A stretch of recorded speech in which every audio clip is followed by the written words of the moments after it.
Oke, sekarang kita akan membahas topik berikutnya, itu tentang persamaan diferensial parsial, jadi PDP. Ini persamaan diferensial parsial. Nah, PDP itu definisinya adalah sebuah persamaan yang mengandung diferensial. Nah, diferensial yang ini itu parsial. Jadi kalau dulu kita belajar PDB, nah, jadi kalau sebenarnya kan persamaan diferensial itu ada dua. Yang satu itu biasa, lalu orang menyebutnya ini sebagai persamaan diferensial biasa. Yang kedua itu parsial. Nah, parsial lalu orang menyebutnya sebagai PDP. Nah, ini sudah Anda pelajari. Kemudian kita sekarang belajar yang bawah, itu bagaimana kita menyelesaikan sebuah persamaan diferensial parsial. Nah, di dalam fisika, khususnya di mata kuliah ini, kita akan membahas beberapa persamaan diferensial parsial. Itu yang akan kita pelajari pertama itu adalah persamaan Laplace. Persamaan Laplace. Persamaan Laplace itu, nah seperti sebutannya, persamaan Laplace itu adalah sebuah persamaan yang mengandung Laplacian. Jadi simbolnya begini, nabla kuadrat U sama dengan 0. Nah, ini sebuah persamaan diferensial parsial yang dikenal sebagai persamaan Laplace. Nah, Anda tahu bahwa nabla kuadrat itu kan Laplacian. Maka ini itu bisa dituliskan begini. Jadi kalau kita kan sudah tahu ini kan seperti ini. Nah, lalu ini namanya operator diferensial itu. Lalu do Z kuadrat. Maka Laplacian kuadrat dari U ya tentunya Anda tinggal nambahi U saja di sini. Nah, U lalu do E kuadrat, lalu U lalu do Y kuadrat, lalu U lalu do Z kuadrat. Nah, berarti ini kan U itu sebagai fungsi X, Y, Z. Nah, U itu sebagai fungsi X, Y, Z karena apa? Karena ternyata U-nya itu bisa kita turunkan parsial terhadap X, terhadap Y, dan terhadap Z. Orang menyebutnya ini sebagai persamaan Laplacian untuk 3 dimensi. 3 dimensi. Nah, kalau Anda pengen 2 dimensi, ya ini dihilangi satu. Bisa yang dihilangkan, bisa Z-nya, bisa X-nya, atau bisa Y-nya. Tetapi kalau 2 dimensi ini tinggal 2, misalnya menjadi begini. U, lalu ini X kuadrat, lalu ini U, lalu ini Y kuadrat sama dengan 0 misalnya. Sorry, ini sama dengan 0. Sama dengan 0. Nah, ini 2 dimensi. Nah, 2 dimensi. Demikian pula kalau 1 dimensi. Nah, kalau 1 dimensi ini tinggal 1. Tinggal 1 misalnya X saja. Nah, tetapi kalau 1 dimensi kan ya hanya 1 variabel. Kalau hanya 1 variabel berarti kita tidak perlu parsial. Nah, ini bedanya. Jadi kalau 1 dimensi ini begini sama dengan 0, nah ini diubah menjadi begini. Nah, diferensialnya sudah tidak parsial lagi. Nah, sama dengan 0. Ini 1 dimensi. 1 dimensi. Jadi Anda perlu membedakan 3 dimensi, 2 dimensi sama 1 dimensi. Dan kenapa 1 dimensi itu tidak parsial? Karena U sebagai fungsi X kan tidak perlu diparsialkan. Nah, persoalannya pada persamaan diferensial parsial adalah bagaimana kita menyelesaikan ini. Jadi U sebagai fungsi X, Y, Z itu seperti apa? Nah, jadi ini bentuknya seperti apa? Yang kalau saya masukkan ke sini, saya turunkan 2 kali. Ini saya masukkan ke sini, saya turunkan 2 kali terhadap Y. Ini saya masukkan ke sini, saya turunkan 2 kali terhadap Z, itu ketemunya 0. Persis waktu kita bahas persamaan diferensial biasa ini. Nah, yang paling mudah memang menyelesaikan untuk 1 dimensi. Kalau Anda diminta, ini penyelesaiannya apa toh? Ini kan bisa diubah begini. dx dari du dx sama dengan 0. Sesuatu diturunkan terhadap E ketemunya 0 kan berarti ini konstan. Ini konstan C misalnya, atau C1. Lalu kita bisa buat seperti ini. Nah, kalau saya integralkan kedua ruas, maka U adalah C1X plus C2. Nah, ini penyelesaian persamaan Laplace untuk satu dimensi itu seperti itu. Jadi seperti waktu kita bicara PDB itu. Nah, gitu. Nah, sekarang kita akan menyelesaikan persamaan Laplace ini. Nah, sebagai contoh soal kita akan membahas yang dua dimensi. Nah, kita akan membahas persamaan Laplace dua dimensi. Itu begini. Kita punya kasus begini. Jadi saya punya plat. Nah, saya punya plat. Misalnya plat logam itu. Nah, ini suhu Y, suhu X itu. Nah, plat logam itu misalnya lebarnya D. Ini lebarnya D. Nah, untuk memudahkan pembahasan kita anggap logam itu ini memanjang sampai tak berikat. Ini memanjang sampai tak berikat. Lalu plat ini akan kita buat kasus begini. Yang bawah itu bagian alasnya itu saya panasi sampai 100 derajat. Nah, kita pertahankan suhunya sampai 100. Kemudian tiga sisi yang lain itu suhunya 0 derajat. Nah, apa yang terjadi kalau misalnya kita punya kasus ini? Nah, suhu tinggi itu akan mengalir ke suhu rendah. Jadi akan mengalir ke sembarang tempat itu. Kebetulan yang suhu rendah itu di ketiga sisi yang lain, maka ini akan terjadi aliran panas. Maka secara logika kita bisa menentukan suhu di setiap plat ini, di setiap titik plat ini. Misalnya di titik ini suhunya berapa, di sini suhunya berapa, di sini suhunya berapa. Maka setiap titik ini kita akan bisa menentukan suhu yang tentunya tergantung pada X dan Y. Nah, itu nilainya berapa, atau dengan kata lain, bagaimana kita mencari rumus ini supaya kalau kita tahu titik tertentu, kita bisa menentukan suhunya. Nah, untuk menjawab persoalan ini kita gunakan persamaan Laplace tadi. Nah, persamaan Laplace tadi, tetapi dua dimensi. U sama dengan 0. Terus U-nya itu mewakili besaran fisika yang berubah terhadap XYZ.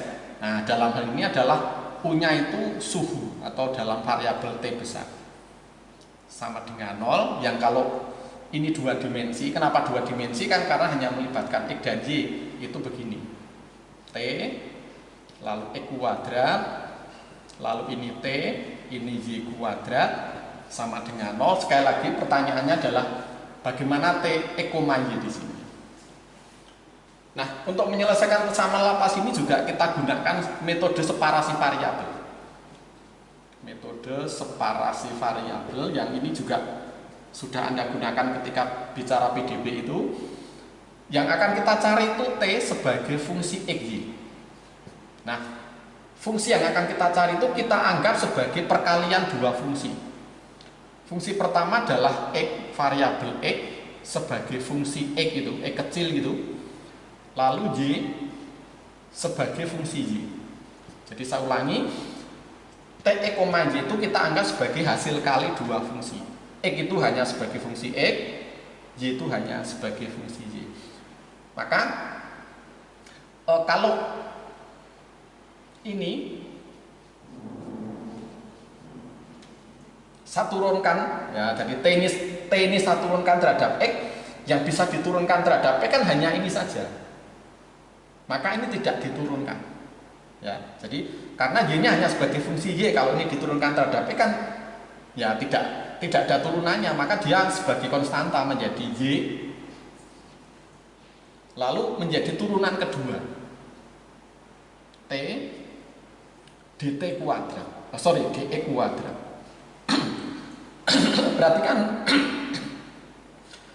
Perhatikan perubahannya. Jadi mula-mula ini parsial, sekarang ini sudah tidak parsial. Nah, demikian pula yang suku kedua, maka turunan kedua T terhadap Y itu sama dengan Nah ini sekali lagi yang bisa diturunkan terhadap Y kan cuma ini, X-nya nggak perlu diturunkan, sehingga menjadi X-nya tidak perlu diturunkan, lalu Y-nya itu tidak parsial.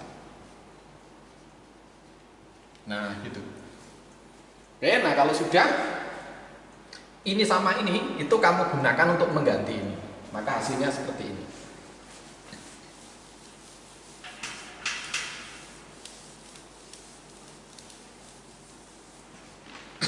Jadi dimasukkan saja, jadi yang ini diganti ini menjadi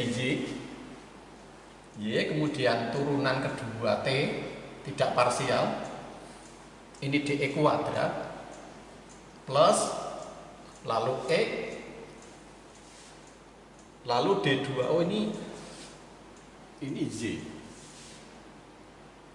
ini X, ini X itu, ini X itu, ini X sebagai fungsi X kecil lah, jadi Y, kemudian D2X DE kuadrat plus X D2Y lalu DY kuadrat sama dengan 0. Jadi sekali lagi arah kita separasi variabel, jadi variabelnya dipisah, isinya X semua dan Y semua, maka supaya itu terjadi, ini saya bagi XY.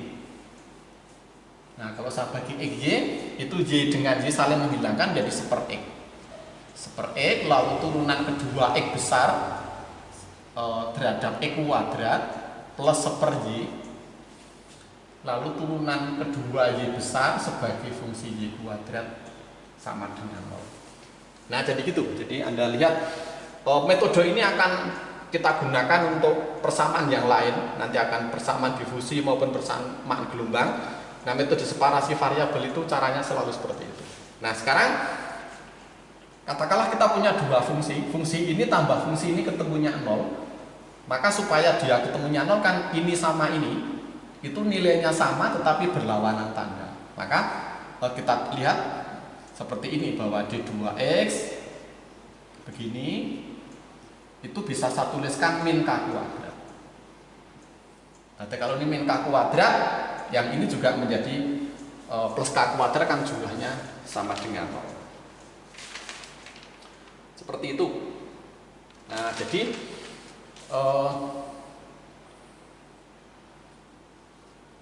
bisa dituliskan begini, lalu menjadi plus K kuadrat X sama dengan 0. Nah ini kan lalu menjadi persamaan diferensial biasa, yang ini bisa Anda buktikan sendiri lewat PDB yang dulu Anda pelajari itu. X sebagai fungsi X itu ada dua kemungkinan jawaban. Kemungkinan pertama itu penyelesaiannya sin Kx, kemungkinan kedua penyelesaiannya adalah kosinus Kx.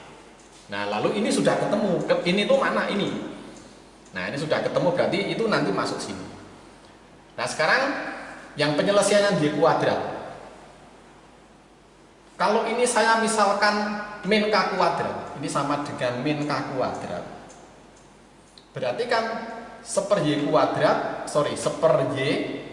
min seper K kuadrat sama dengan ini, sama dengan 0. Maka lalu yang variabel Y nya begini, jadi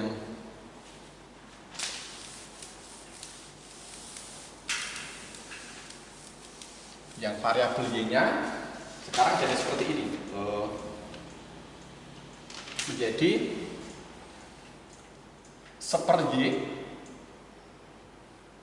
seper Y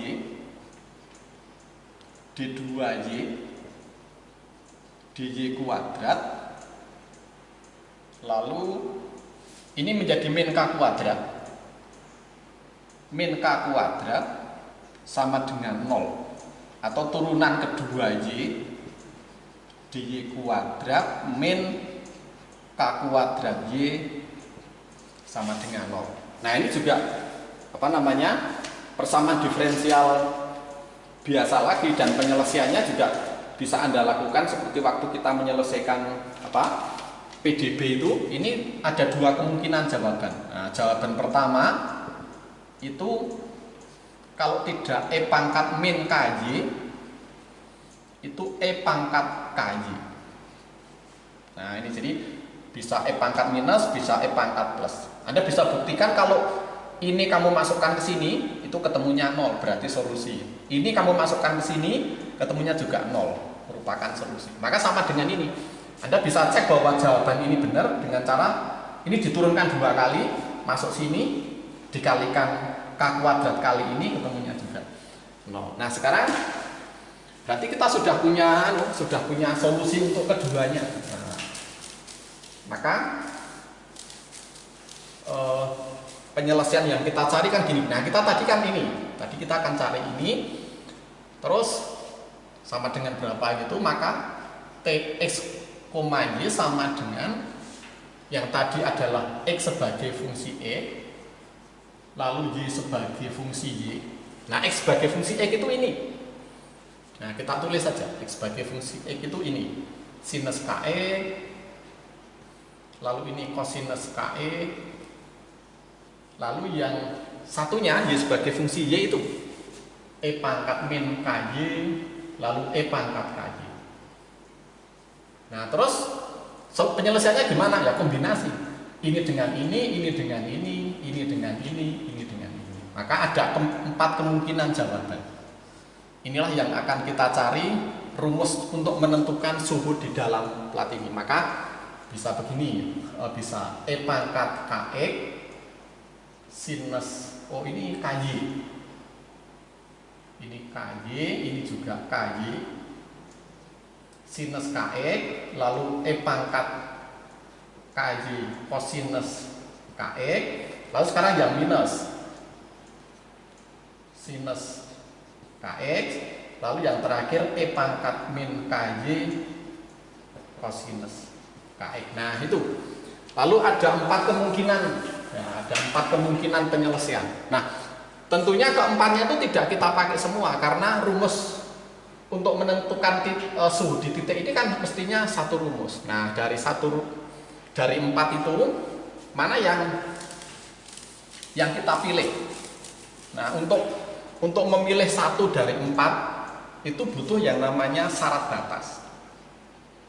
Nah, butuh yang namanya syarat batas. Apa itu syarat batas? Itu kondisi benda itu. Jadi syarat batasnya itu kondisi benda ketika kita panasi. Misalnya syarat batas 1 begini.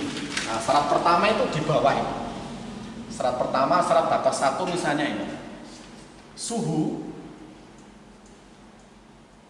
untuk X sama dengan 0, ini sebelah kiri. Di sebelah kiri itu kan X-nya 0. Untuk sembarang nilai Y itu suhunya 0 derajat. Jadi sebelah kiri itu kan X-nya 0. Sembarang Y, berapapun nilai Y itu suhunya 0. Ini kan sampai ke atas tak berhingga. Lalu yang kedua itu misalnya yang batas kanan T, untuk X sama dengan D. Di sini kan X sama dengan D. D-nya kan ini karena lebarnya. Untuk X sama dengan D, sembarang nilai Y itu ketemunya juga 0. Kemudian yang ketiga itu misalnya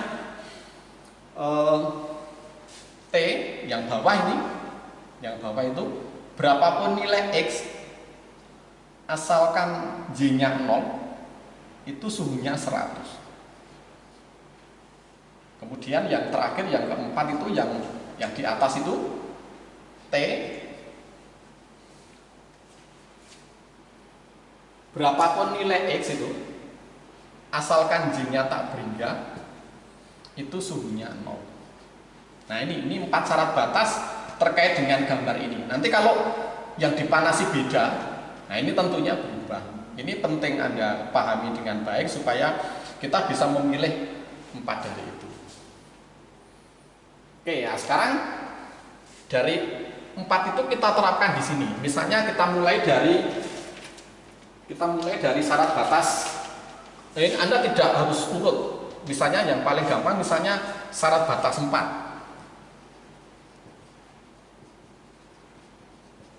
Syarat batas 4 itu pada Y sama dengan tak berhingga. Ini kan Y sama dengan tak berhingga, karena E, Y sama dengan tak berhingga, T-nya 0. Nah, dari 4 ini, mana yang memenuhi ini? Ketika Y sama masukkan tak berhingga, suhunya 0. Nah, kita pilih E pangkat minus karena E pangkat min tak berhingga itu kan 0, maka T-nya 0. Nah, maka kita pilih E pangkat min KY. Nah, berarti yang dipilih kalau tidak ini, maka ini jelas tidak dipakai.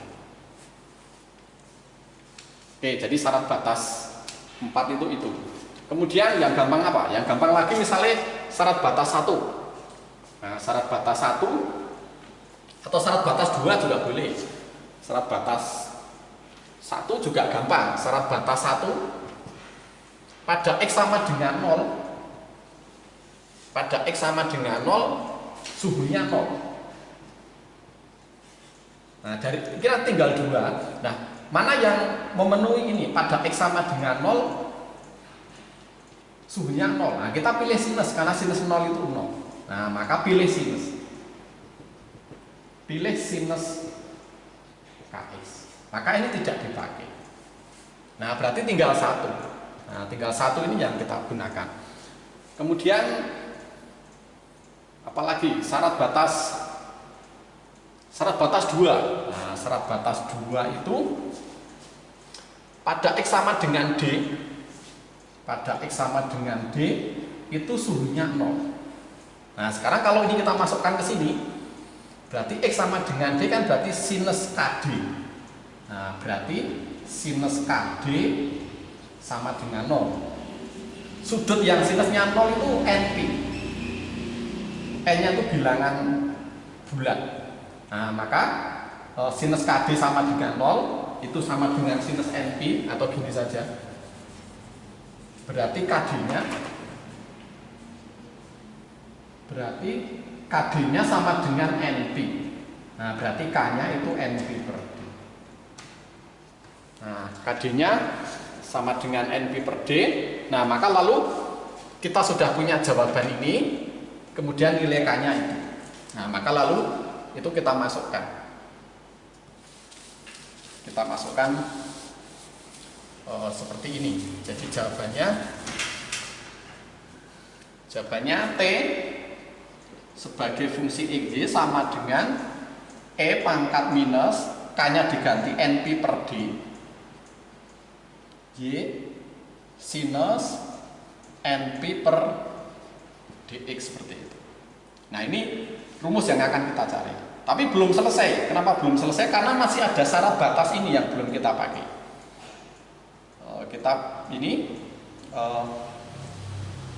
Bahwa untuk sembarang nilai X itu suhunya harus 100. Nah, jadi syarat batas yang belum kita gunakan itu ini. Nah, maka ini harus memenuhi. Tetapi kalau misalnya gunakan nilai 100, maka kan nggak mungkin karena sinus itu maksimal harganya 1. Nah, supaya itu terpenuhi, supaya ini memenuhi syarat batas 3, maka dinyatakan dalam bentuk notasi sigma. Sigma dijumlahkan dengan konstanta tertentu, konstantanya Bn, E pangkat minus NP per D, Y sinus NP per dx itu. Nah, inilah suhu sebagai fungsi XY di dalam tab itu. Nah, rumus inilah yang N-nya dari 1. N-nya dari 1 sampai tak berinya. Jadi dengan membuat harga Bn tertentu, maka kita bisa menentukan syarat 3 itu terpenuhi. Nah, sekarang berapa harga Bn? Nah, harga Bn itu ditentukan pada syarat batas ini tadi. Nah, ketika sembarang nilai X pada Y sama dengan 0 itu suhunya 100. Ya, di sini itu kan suhunya 100, berarti sama dengan sigma Bn lalu Y-nya 0, E pangkat 0 itu 1, lalu sinus NP per dx. Nah, ini mengingatkan kita pada deret Fourier. Nah, kita sudah belajar deret Fourier sinus itu begini. Kalau saya punya fx sama dengan sigma 1 sampai tak berhingga Bn sinus NP per L X gitu. Oh, ini bukan dx. X itu ada rumus ini, maka Bn-nya itu bisa dihitung dengan rumus 2 per L integral 0 sampai L fx sinus npx per L dx. Jadi saya ulangi, kalau Anda punya ini deret Fourier sinus itu, maka Bn-nya bisa dicari Bn sama dengan 2 per L integral 0 sampai L fx-nya sinus. Nah, maka ini kan persis. Ini fx-nya 100, ini persis itu. Cuma L-nya sekarang D, maka dari situ kita bisa menentukan nilai Bn-nya dengan rumus yang sama. Kita bisa menemukan rumus Bn-nya dengan cara seperti ini. Jadi Bn-nya sekarang untuk ini Bn sama dengan 2 per L, nah yang menjadi L itu kan D, 2 per D integral 0 sampai D, lalu fx-nya 100 sinus npx per D lalu dx, yang kalau kita integralkan itu menjadi 200 per D, turunan sini itu min cos, jadi min D per np cosinus npx per D, lalu batasnya 0 sampai D, ini bisa kita tuliskan menjadi min 200 per np cosinus np dikurangi cos 0 itu 1, atau bisa saya tuliskan menjadi 200 per np 1 min cos. Tetapi harga cosinus np itu kan tergantung harga n. Kalau n-nya ganjil itu negatif 1, kalau genap itu positif 1, maka ini bisa dituliskan begini, 200 per np 1 min 1 pangkat n. Nah, bisa kita tuliskan gitu. Maka harga Bn itu tergantung nilai n-nya. Kalau n itu bilangan genap, negatif 1 pangkat bilangan genap itu kan 1. Nah, 1 dikurangi 1, 0, maka ini 0. Kalau n itu bilangan genap. Kalau n bilangan ganjil, min 1 pangkat ganjil itu negatif, 1 min berarti plus, berarti menjadi 400 per np, kemudian n-nya itu gasal atau ganjil. Nah, sudah, inilah harga Bn yang kita cari. Harga Bn ini kemudian kita masukkan ke sini. Nah, kita masukkan ke sini, itu ketemu jawaban rumus yang kita gunakan untuk menentukan suhu di setiap titik di dalam plat itu. Maka jawabannya menjadi begini, T xy sama dengan, itu Bn-nya kita masukkan ke sini, jadi atau 400 per pi saya keluarkan sigma. Oh, ini hanya n-nya gasal saja. Nah, n-nya yang gasal saja. Jadi 1357 itu, lalu itu seper n e pangkat min np y per d, lalu sinus np per dx. Nah, inilah rumus yang kita gunakan untuk menentukan distribusi. Jadi Anda tinggal tinggal melihat dimensinya, D-nya berapa, nah, masuk sini. Nah, masuk sini, kemudian Anda misalnya mencari suhu 5,5. Berapa suhu pada koordinat 5,5. Nah, Anda tinggal mengganti X-nya dengan angka 5, Y-nya diganti dengan angka 5, kemudian kamu jumlahkan mulai dari 1, karena yang dipilih cuma gasal, masukkan angka 1. Kemudian ditambah, masukkan angka 3. Kemudian ditambah, masukkan angka 5, masukkan angka 7, dan seterusnya. Nah, seperti itu hal yang akan kita gunakan untuk menentukan suhu sebagai nah, tetapi apa yang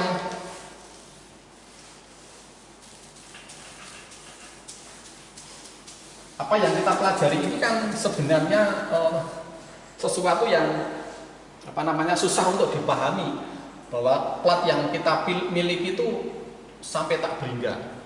Nah, sebenarnya ini bisa dibuat yang lebih real gitu. Nah, platnya itu terbatas, misalnya kita potong gitu. Nah, kita potong seperti ini. Ini suhu Y, suhu E gitu. Misalnya ini sama suhunya 100, ini 0 derajat, ini 0 derajat, ini 0 derajat. Tetapi ini tingginya itu misalnya 30 cm misalnya. Ini lebarnya tetap D. Nah,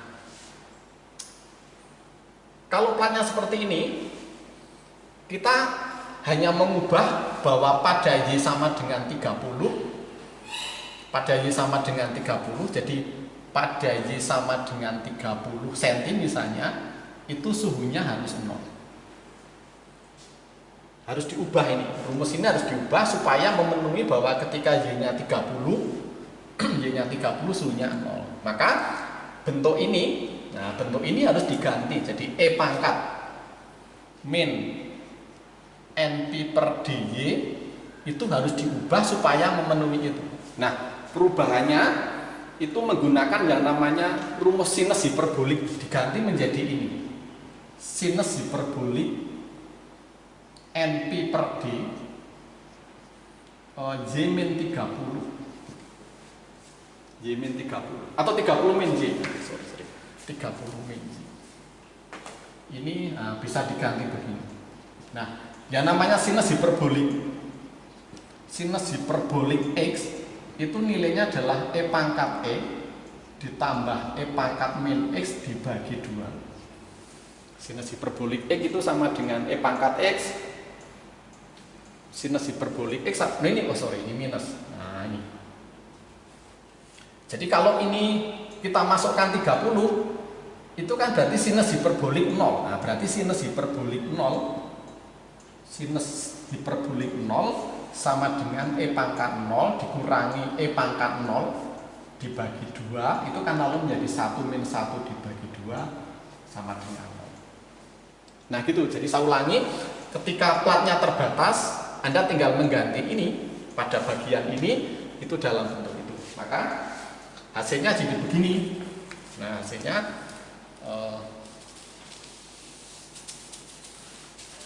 tinggal diubah saja, jadi menjadi T X, Y sama dengan sigma N sama dengan 1 sampai tak beriga. Nah, untuk membedakan dengan yang tadi, yang plannya tak beriga, saya gunakan koefisien Bn besar. Bn besar, lalu ini sinus hiperbolik. Sinus hiperbolik dari NP per D 30 min Y sinus NP per dx. Nah seperti itu. Dan lalu ini pun seperti tadi, bahwa Ts, 0 itu suhunya 100 pada bagian bawah, itu sama dengan sigma sampai tak beriga ini Bm. Nah ketika kita masukkan Y-nya 0, ini kan 0, berarti menjadi sinus hiperbolik 30 NP per D. Lalu X-nya 0, berarti sinus 0 kan muncul itu. Jadi ini sinus, masih sinus NP per dx. Nah kemudian ini kan konstanta. Ini kan sebuah konstanta. Nah konstanta misalnya saya ganti Bn. Nah Bn tadi, misalnya saya ganti Bn itu, maka dan Bn tadi sudah dihitung karena persis tadi. Jadi kalau ini Bn kan menjadi begini, 100 sama dengan sigma, ini menjadi Bn kecil sinus NP per dx. Nah Bn kecil kan sudah kita hitung tadi. Sementara yang kita cari adalah Bn besar ini. Dan dari sini hubungan antara Bn kecil sama Bn besar kan ini, bahwa Bn besar dikalikan sinus hiperbolik 30 NP per D itu sama dengan Bn kecil. Nah berarti Bn besarnya kan bisa ditentukan, maka Bn besarnya sama dengan Bn kecil per sinus hiperbolik. Sinus hiperbolik 30 NP per D. Nah lalu hasil ini itu kita masukkan ke sini. Kita masukkan ke sini dengan BN kecil tadi yang nilainya 400 per NP tadi. Maka hasil akhirnya kalau Anda lakukan itu seperti ini.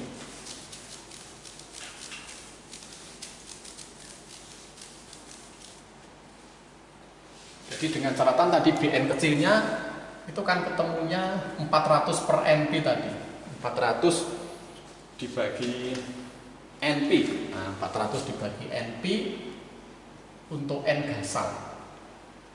Untuk N gasal, maka lalu BN besarnya itu sama dengan 400 per NP per sinus hiperbolik. Sinus hiperbolik 30 NP per D atau sama dengan 400 per NP sinus hiperbolik 30 NP per D. Nah, maka lalu ini masuk sini. Nah, ini masuk sini, maka T sebagai fungsi XY sama dengan sigma N gasal sampai tak beringat. BN besarnya ini 400 per NP sinus hiperbolik 30 NP per D, lalu sinus hiperbolik NP per D, lalu 30 min Y, lalu sinus NP per D. Nah, ini rumus kalau platnya itu tingginya 30, ini lebarnya D, ini suhunya 100, ini 0, ini 0, ini 0. Nah, seperti itu. Jadi banyak hal yang berubah ketika kita punya sebuah plat yang ukurannya terbatas. Dan sama dengan inilah tadi bahwa kita bisa menentukan nilai plat yang ini. Anda tinggal mengganti koordinatnya sekian, sekian. Oke, sampai di sini. Terima kasih atas perhatian.